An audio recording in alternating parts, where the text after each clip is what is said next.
Assalamualaikum warahmatullahi wabarakatuh. Salam sejahtera buat kita semua.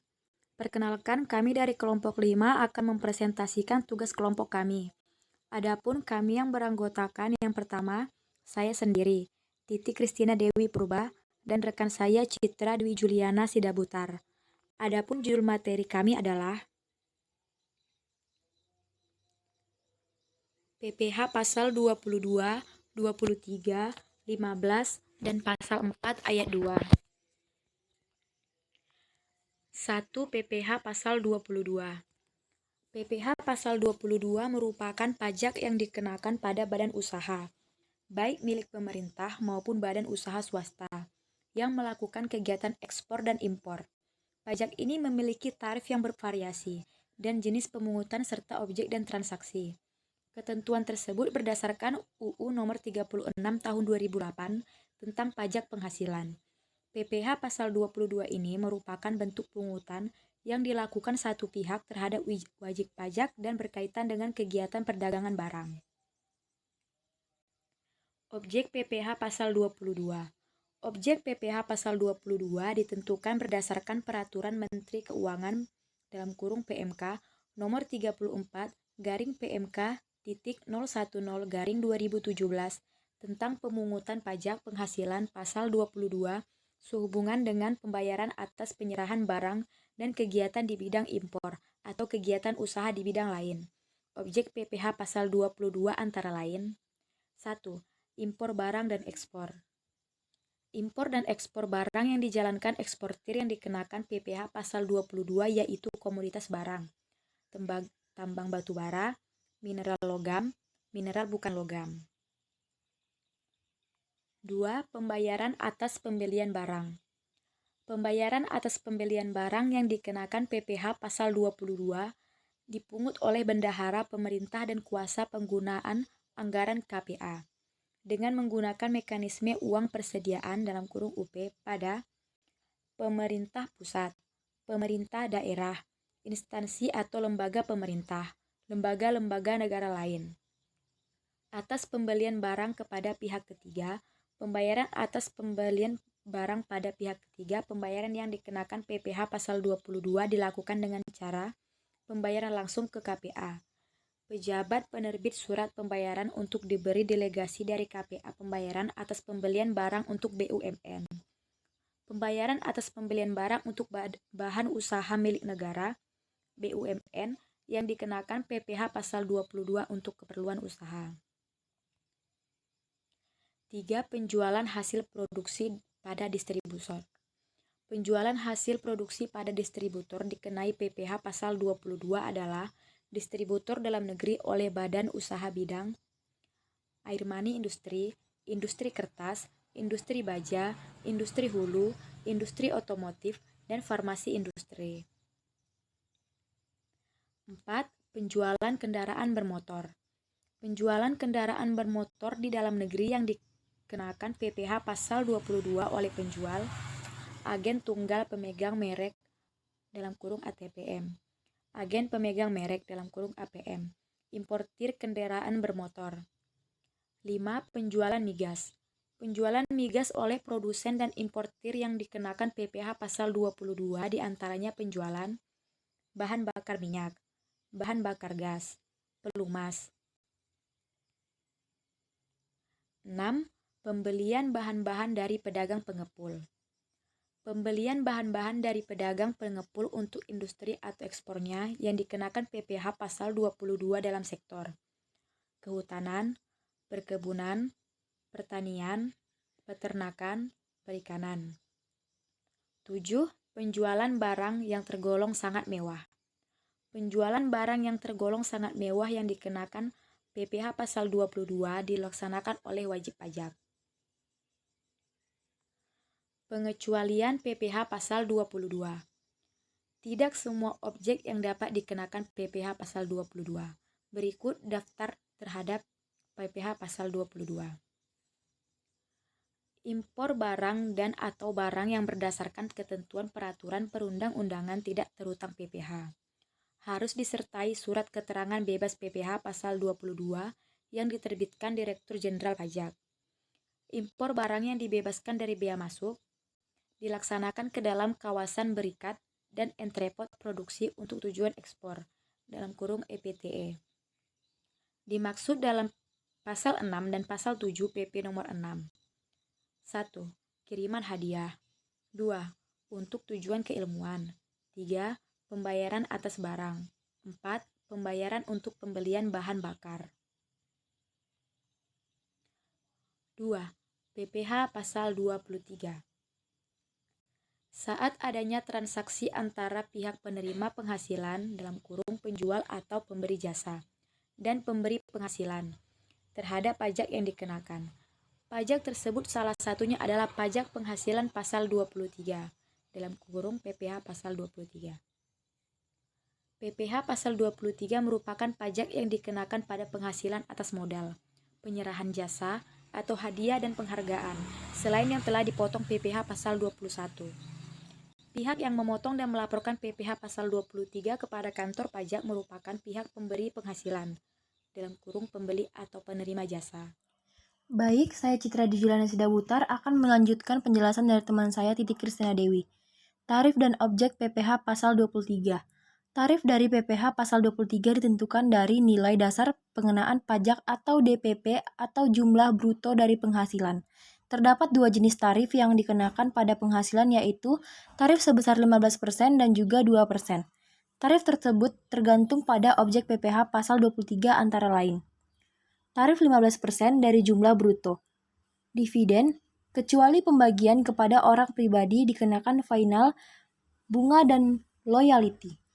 Hadiah dan penghargaan selain yang telah dipotong PPh Pasal 21. Tarif 2% dari jumlah bruto. Sewa dan penghasilan lain sehubungan dengan penggunaan harta. Imbalan jasa teknik, jasa manajemen, jasa konstruksi, jasa konsultan, dan jasa lain yang telah dipotong PPh Pasal 21. Jenis objek PPh Pasal 23. Terdapat 62 jenis jasa yang menjadi objek PPh Pasal 23 yang telah ditambahkan oleh pemerintah.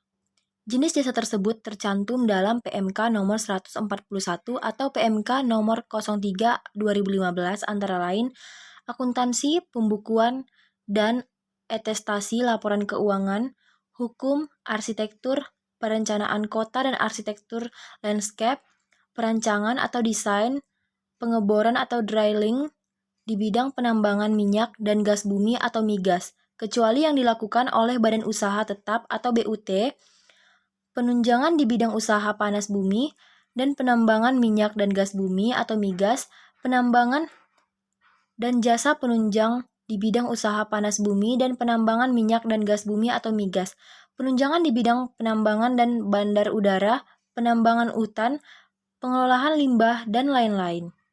Pengecualian PPh Pasal 23. Tidak semua penghasilan dapat dikenakan PPh Pasal 23. Berikut daftar pengecualian PPh Pasal 23. Penghasilan yang dibayar atau berulang kepada bank, sesuai yang dibayar atau terutang sehubung dengan sewa guna usaha dengan hak opsi, dividen atau bagian laba yang diterima atau diperoleh perseroan terbatas sebagai wajib pajak dalam negeri, koperasi, BUMN, atau BUMD, dari penyertaan modal pada badan usaha yang didirikan dan bertempat kedudukan di Indonesia dengan syarat dividen berasal dari cabang laba yang ditahan bagi perseroan terbatas, BUMN atau BUMD. Kepemilikan saham pada badan yang memberikan dividen paling rendah 25% dari jumlah modal yang disetor. Bagian laba yang diterima atau diperoleh anggota dari perseroan kominditator yang modalnya tidak terbagi atas saham-saham, persekutuan, perkumpulan, firma dan kongsi, termasuk pemegang unit penyertaan kontrak investasi kolektif. SHU koperasi yang dibayarkan oleh koperasi kepada anggotanya, penghasilan yang dibayarkan atau terutang kepada badan usaha atas jasa keuangan yang berfungsi sebagai penyalur pinjaman dan pembiayaan. 3. PPh Pasal 15. PPh Pasal 15 adalah jenis pajak penghasilan yang dikenakan atau dipungut dari wajib pajak yang bergerak pada industri pelayaran, penerbangan internasional, dan perusahaan asuransi asing. Bisnis lain yang juga terkena PPh Pasal 15 adalah perusahaan penguburan minyak dan perusahaan yang berinvestasi dalam bentuk bangun guna serah atau Build, Operate, Transfer, yang biasanya terkait dengan proyek-proyek infrastruktur seperti pembangunan jalan tol, kereta bawah tanah, dan lain sebagainya. Tarif pajak penghasilan pasal 15 atau PPh pasal 15 ada berbagai jenis tarif tergantung pada industri bisnis seperti yang disebutkan di atas, dan mereka adalah sebagai berikut. Perusahaan pelayaran, laba bersih sama dengan 6% dikali omset bruto. Pajak penghasilan 1,8% dikali omset bruto. Perusahaan pelayaran dalam negeri, laba bersih sama dengan 4% dikali omset bruto. Pajak penghasilan sama dengan 1,2% kali omset bruto. Pelayaran asing dan perusahaan maskapai penerbangan, laba bersih sama dengan 6% dikali omset bruto. Pajak penghasilan sama dengan 2,64% dikali omset bruto. Wajib pajak internasional atau WPLN yang memiliki kantor perdagangan perwakilan di Indonesia namun tidak memiliki perjanjian bilateral di bawah Perjanjian Pajak Indonesia atau P3B, laba bersih sama dengan 1% dikali nilai ekspor bruto. Penyelesaian pajak penghasilan sama dengan 0,44% dikali nilai ekspor bruto. Pihak yang melakukan kemitraan dalam bentuk perjanjian bangun guna serah atau Build, Operate, Transfer atau BOT, pajak penghasilan sama dengan 5% dikali bruto nilai tertinggi nilai pasar dengan nilai jual objek pajak atau NJOP. Pembayaran dan penyampaian laporan pajak penghasilan pasal 15. Laporan harus diserahkan pada tanggal 20 di bulan di mana pembayaran pajak dilakukan. Namun, tanggal jatuh tempo pembayaran pajak itu sendiri bervariasi. Perusahaan pelayaran dibayar paling lambat pada tanggal 10 di bulan setelah faktur dibuat. Perusahaan pelayaran dalam negeri dan pengiriman asing dan perusahaan penerbangan dibayar pemungut cukai paling lambat pada tanggal 10 di bulan setelah faktur itu dibuat, atau dibayar oleh wajib pajak paling lambat pada tanggal 15 di bulan setelah faktur dibuat. PPh pasal 4 ayat 2. PPh final pasal 4 ayat 2 bisa jadi salah satu regulasi paling penting dalam dunia perpajakan yang perlu Anda ketahui. Disebut dengan pasal final karena sifatnya yang wajib bagi orang pribadi maupun badan. Ini berarti PPh final pasal 4 ayat 2 tidak bisa dikreditkan dengan pajak penghasilan yang harus dilunasi. Dengan kata lain, pemotongan yang diterapkan hanya berlaku sekali saja dalam bentuk periode pajak. Objek dari regulasi pajak yang satu ini dikenakan hanya pada unsur tertentu dari penghasilan yang diperoleh perorangan atau suatu badan tertentu, mulai dari omset, penjualan, suatu badan usaha yang dalam suatu tahun masa pajak mendapat untung kotor kurang dari 4,8 miliar. Penghasilan yang dimaksudkan juga termasuk bunga deposito dan tabungan, bunga obligasi, penjualan saham atau pengalihan penyertaan modal, surat berharga, dan penerimaan hadiah. Perhitungan untuk transaksi pengalihan aset seperti sewa atas tanah atau bangunan, bentuknya bisa berupa usaha real estate seperti rumah, rumah susun, apartemen, komedium, gedung perkantoran, gedung pertokoan, atau gedung pertemuan juga perlu dihitung dengan mengacu pada PPh final 4 pas ayat 2. Bergantung pada objek pajaknya, tarif PPh pasal 4 ayat 2 yang berlaku bisa bervariasi. Berikut poin-poin penerapan tarif PPh final berdasarkan objek pajak spesifiknya. Yang pertama, pajak 0 sampai 20%, tarif pajak ini adalah bunga dari kewajiban. Yang kedua, pajak 0,1%, tarif pajak ini dikenakan untuk transaksi penjualan saham, termasuk juga pengalihan ibu kota mitra perusahaan yang diperoleh dari modal usaha. Yang ketiga, pajak 0,5%, tarif dikhususkan pada transaksi penjualan saham pendiri sebesar 0,5% dan saham non-founder sebesar 0,1%. Yang keempat, pajak 2-6%, tarif yang hanya berlakukan pada jasa konstruksi.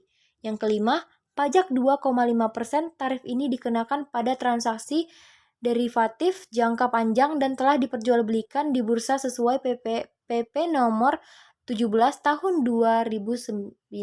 Yang keenam, pajak 5%. Tercantum dalam PP nomor 71 tahun 2008 dikenakan dalam transaksi pengalihan hak atas tanah dan juga bangunan. Yang ketujuh, pajak 10%. Secara rinci diatur dalam PPh pasal 17 ayat 7 dan turunannya di PP nomor 15 tahun 2009. Tarif ini diberlakukan pada bunga simpanan yang dibayar pihak koperasi pada para anggota koperasi. Besaran tarif yang sama juga diberlakukan pada dividen yang diterima pihak wajib pajak perorangan. Ditetapkan juga besaran tarif yang sama untuk transaksi sewa tanah atau bangunan. Yang kedelapan, pajak 20%. Dalam PP nomor 131 tahun 2000, juga turunan keputusan Menteri Keuangan nomor 51 atau KMK nomor 4 2001. Tarif sebesar 20% ini diperuntukkan bagi bunga deposito juga berbagai jenis tabungan, termasuk juga sertifikat Bank Indonesia atau SBI dan diskon jasa giro. Yang kesembilan, pajak 25%. Tarif pajak untuk transaksi hadiah atau undian yang diatur sebesar 25% dalam PP nomor 132 tahun 2000. Mekanisme pembayaran. Berdasarkan isi PPh final pasal 4 ayat 2 ini, mekanisme pembayaran yang diterapkan pada dua jenis. Yang pertama, mekanisme pemotongan di mana pihak yang menyewa harus memotong PPh sebesar 10% dari uang sewa yang dibayarkan. Ini dapat diterapkan jika penyewa sendiri adalah pihak yang teridentifikasi sebagai pemotong pajak, yakni perorangan, wakil perusahaan luar negeri, kerjasama operasi, bentuk usaha tetap, penyelenggaraan kegiatan, subjek pajak badan dalam negeri, serta badan pemerintah sesuai dengan peraturan Dirjen Pajak. Yang kedua, mekanisme pembayaran sendiri atau tunggal. Mekanisme ini dilakukan oleh pemilik tanah atau bangunan yang disewakan dengan membayar pajak final sebesar 10% dari harga sewa. Dengan catatan, pihak yang menyewa bukan salah satu dari pihak yang sudah disebutkan di atas tadi. Sekian video presentasi dari kelompok 5. Kurang dan lebih kami mohon maaf. Terima kasih.